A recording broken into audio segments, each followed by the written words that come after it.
আল্লাহর নবী শিখিয়ে দেয়, এ মহিলারা তোমরা তোমাদের স্বামীর অনুমতি ছাড়া বাবার বাড়িতে যাইতে পারবা না।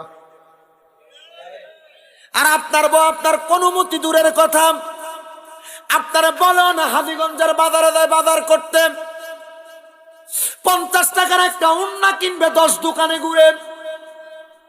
আপনার স্ত্রী হাজীগঞ্জের ব্রিজের উপরে চলে যায়। এ মা বোনেরা, এমন অবাধ্য স্ত্রী যদি তুমি হও, আপনারা যদি এমন অবাধ্য স্ত্রী হন, আল্লাহর কসম মা, জান্নাত জান্নাত পাবেন না। মহিলা যারা স্বামীর কথার উপর দিয়া জামাইরে দমক দাও, এ মহিলারা স্বামীর কথা যারা শোনো না, আল্লাহর কসম মনে রাখবা, এই স্বামীর অবাধ্য হওয়ার কারণে তোমার জান্নাতে যাওয়া বন্ধ হয়ে যাবে। মাঝে মাঝে আমার অনেক প্রবাসীরা বিদেশ থেকে কল দেয়।